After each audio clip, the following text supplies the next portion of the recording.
Righto, how you going, champions? So, today we're going to talk about depression and how to overcome it, right?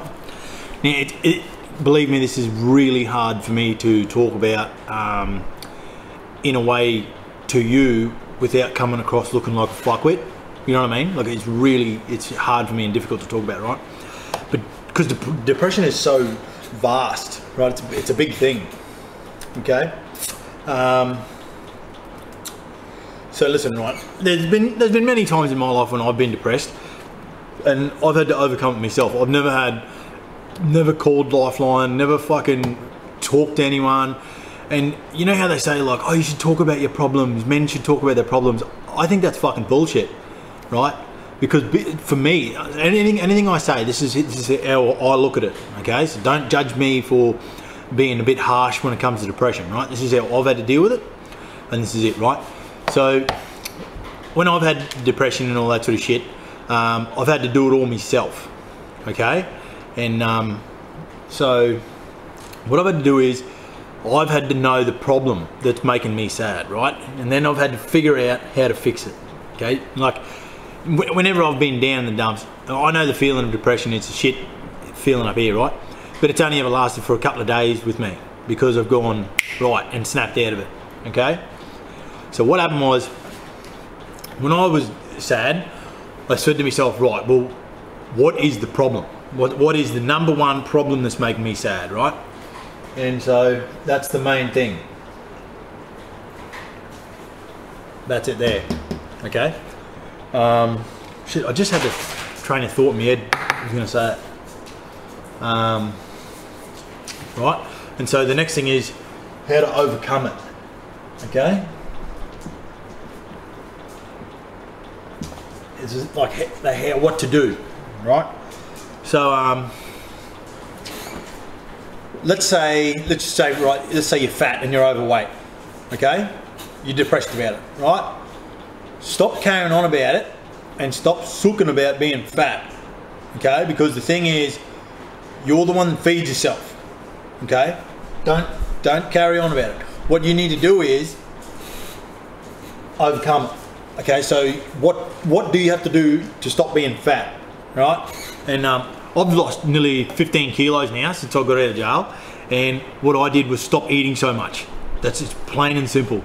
I don't go to the gym. Fuck the gym. That's shit. It's too much work. I like doing fuck all. You know what I mean? So the trick is, so obviously, you know, my problem was I was fat. The problem to fix it, stop eating so much. Okay. You know, your problem could be anything, but the thing is, you have to know what it is. If you try and beat around the bush and don't acknowledge what your problem is, it's a difficult thing to be around.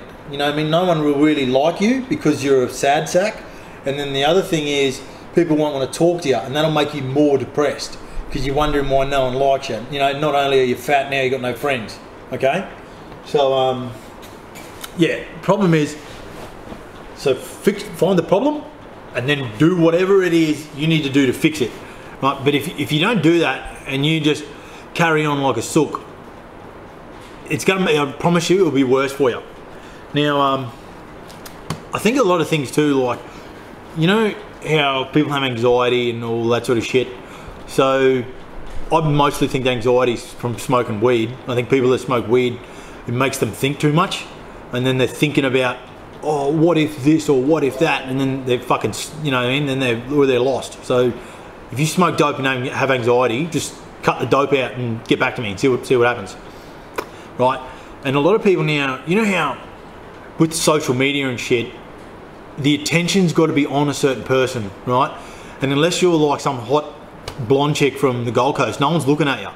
And so I think what happens is a lot of people, they just play the victim of being depressed because they get attention. You know, like, oh, so-and-so's depressed. Maybe we should do this for them. Maybe we should do that for them. That's not cool, man. Don't do that to people. That's fucked. Okay, so a lot of people, they'll have a problem, but they'll use that to their advantage to get attention, if you know what I mean. Like, so they don't want to fix it. They just want to carry on like it to get attention.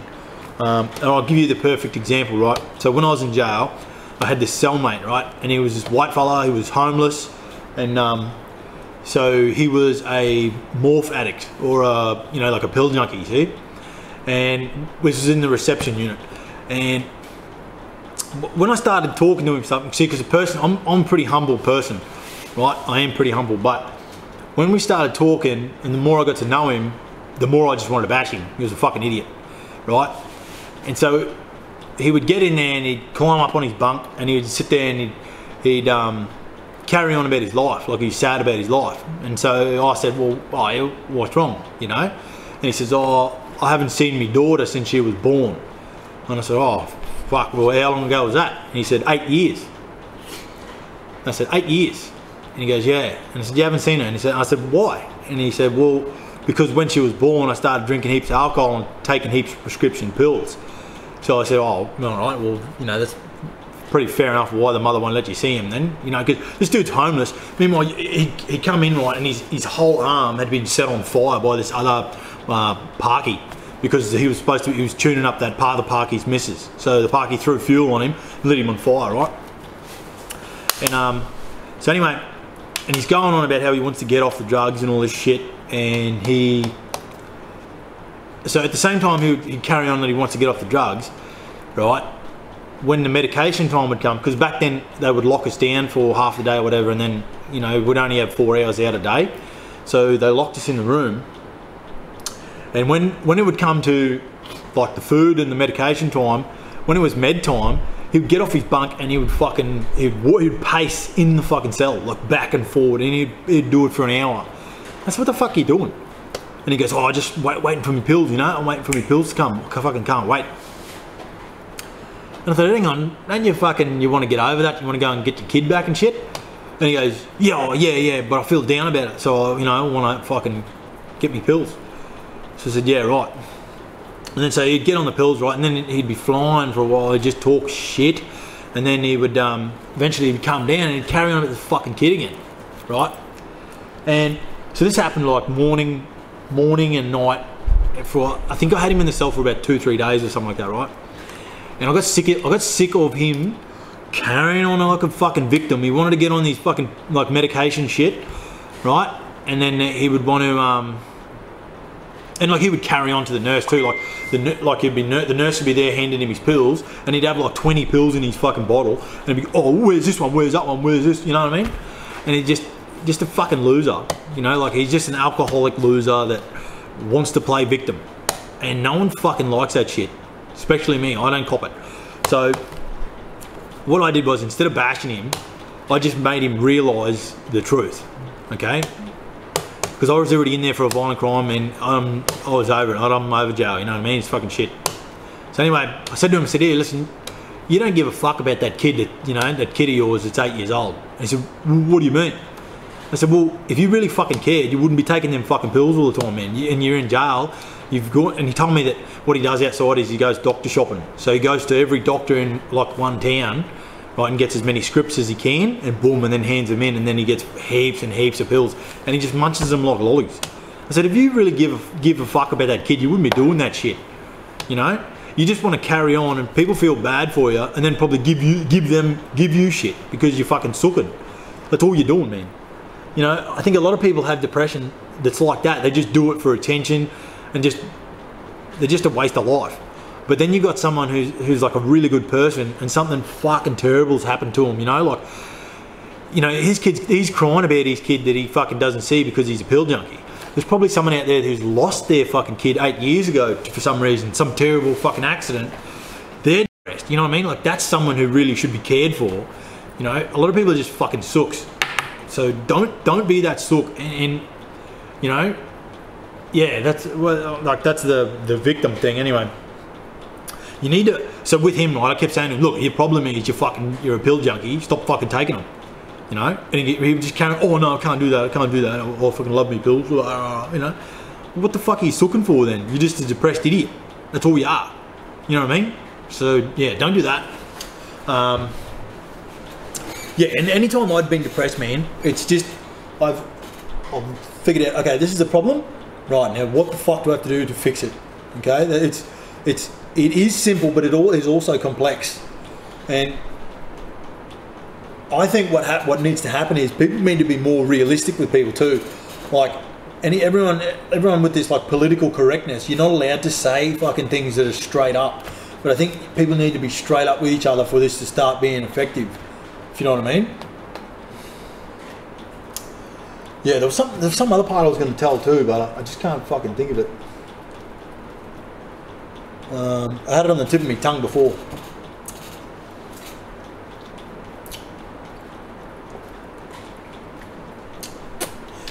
But yeah, you know, it's a really hard thing to actually talk about with depression, you know. And oh, that's right. So here's the thing with me when it comes to talking about depression. I don't want to fucking tell you my problems. I don't want anyone to know my fucking problems. You know what I mean? They're my problems. And my idea of a man, of what a man is, right, is what I was raised to be. Is a man is someone who like sorts out his own problems. Okay. A man is someone who takes charge, takes responsibility, and doesn't need anyone else to help him. That's what a man is, right? But you know, I've probably had a harsher life than most blokes. You know what I mean? But yeah, like. But then again, like, you know, like the thing is, it's hard. It's really hard to be a man these days because, like, all of the things that make us a man, the government has taken away from us. You know. Like, that's fucking shit. Yeah, the whole world's changed, and the government's got a lot to answer for. They've fucked us royally. You know, men can't be men at all anymore. This is a woman's world. You know, but oh, and like, here's the thing. When I had the SADS, right, there's no one else with the problem but me. If you know what I mean. You can't fix something that's wrong with me because it's my problem. It's in my head, right? So I have to fix it. That's what I'm saying. If you are depressed, I can't fucking change nothing. You have to do it. You know what I mean? That's all it is. It's a thing that's inside you. Okay? So yeah, I've got that. But I've sort of been raised with, you know, that fucking man up sort of shit. But that's my best way of explaining that man up mentality than someone just saying to you, man the fuck up, be a man, all that bullshit, you know? But this is really, that's all you have to do, okay? Tell yourself what the problem is, and then go, right, oh, okay, well, I need to do this. And then what'll happen is, you'll start to feel better about yourself because you're fixing it. And that's the coolest part about it if you do my way, you know? Yeah, and here's the thing, right? Let's say you ring one of them Lifeline channels, okay? And you ring them, they're not allowed to be straight up with you. They can't say, right, well, you need to fucking do this or do that, or stop doing this and stop doing that. Like what I said to that pill junkie, see? Because what happens is, if they tell you stop doing this and then you kill yourself, they're the one that's in trouble, okay? So, yeah. Yeah, I ended up, when I told that fucking pill junkie straight, I said, here, listen, you know, you need to fucking pull your head in because I'm sick of listening to your shit, right? He pulled that card of trying to slash up sort of shit, told the screws were going to slash up, then he got his own cell. So he fucked off away from me, see? So, yeah, but I don't know, I mean, it's a hard, depression's fucking shit. But the other thing too, like, if you see someone that's depressed, have a talk to them, but don't ask them what their problem is, you know? Tell them that sort of shit, because whatever their problem might be, it might be a personal problem. It's their fucking deal, you know? But just say, hey, listen, you seem like a bit off, bud, you're right, you know? And then say, hey, show them this video, and then tell them these steps, you know? Yeah, cool. So I've got a couple more videos coming for you. Don't forget to like and subscribe, and donate if you feel free. You know, got a bit of your cash up, won a bit of money on the lotto or whatever. Old Joe will look after for you. Oh, fuck. Yeah. How's everyone going anyway, you right? Santa come to you, isn't that? Yeah, cool. Rightio. Peace, love, fellas. Much respect. See you later.